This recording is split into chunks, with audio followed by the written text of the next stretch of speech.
Great sets make everyone's jobs a lot easier. In many of our stories, the writers create environments that are unique to the Terminator universe. What you look for, and I think what Merrick has brought to us, is just a level of adventurousness in terms of what he wants to do.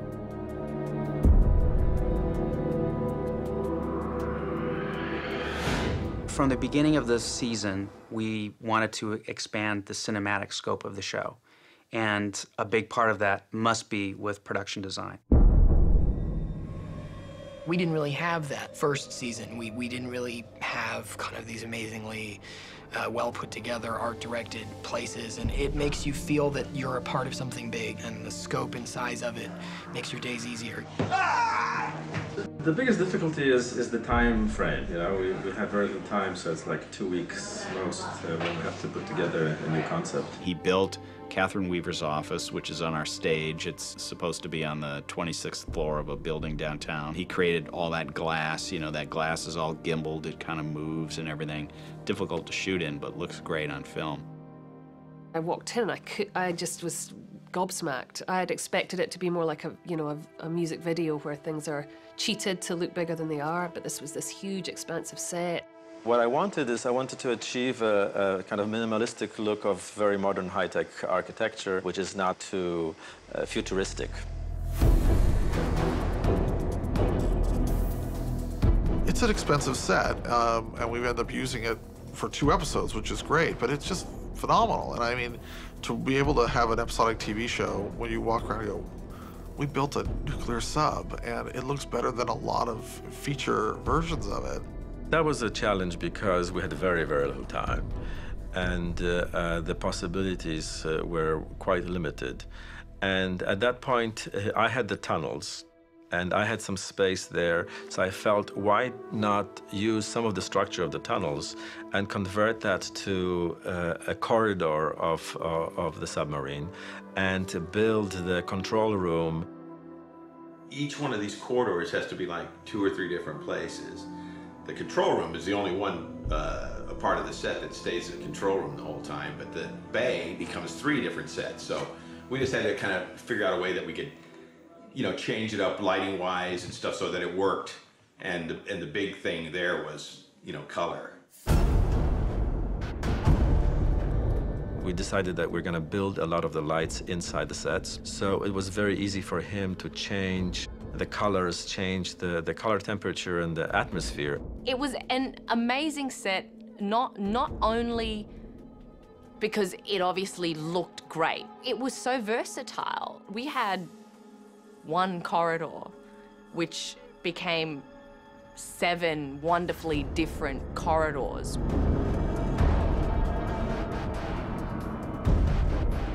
The first time we shot in the tunnels, I was, you know, you read the script, but until you're really in the set and on the location, you can't completely connect to what's really happening. So when you're in this small enclosed tunnel network and system, you know, with dirt and the pipes and the dust and the noise, and it's the most helpful thing ever. I mean, if I was doing that purely in front of a green screen, it would never turn out the same.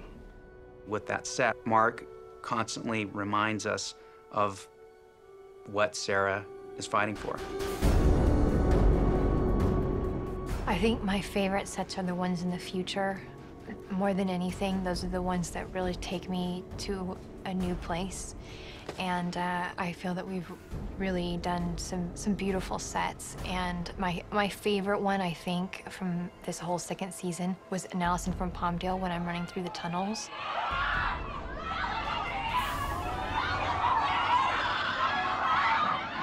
In the Turk room, Mark had a lot of great ideas, and the best idea that he had were 2 large glass panels that otherwise would have been walls.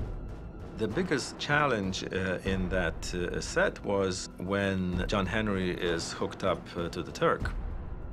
He is learning how to communicate. Again, going back to his sense of wanting to find depth and translucence, he pitched the idea of having these walls be actual monitors in which we see John Henry's thoughts. And they have become really great for us in terms of the cinematography that we're able to achieve in that room. This set came alive because everything that was projected on those screens, you could shoot through, you could shoot it backwards. It reflected on the floor, reflected on the faces of the people, and at the same time, if you really wanted to concentrate, you could really clearly see that image or even see it on the monitor. So wherever you turned around, you had the feeling of where the message is coming from. When we first walked onto this set, which was a real big project for the entire production team, we were delighted. The way that the images project onto those window panes is fantastic, and it gives the set a dimension that we really love. And it allows us to do visual storytelling, which is what we want to bring to television. We like telling our stories visually, and that's the best thing that this set does. I think what was most rewarding is the variety of themes. We went to Mexico. We went to the desert. We were by the beach in Santa Monica. We were downtown. We shot in Japanese restaurants. We had high-end sets. We had low-end sets. We had the future, the post-nuclear Los Angeles. So this was the most interesting aspect. Marek brings a very artistic sensibility to it. Sometimes it's ridiculously ambitious and we can't do it and we have to pull him back, but that's great. You know, I mean, that's what he's there for. He builds these sets that really photograph beautifully, and I think he's made an enormous contribution to the show. Mark has diligently gone through every script that we have and tried to express the intent of the scripts in his production designs, and he's done a fantastic job in helping us realize the intent of the screenplays.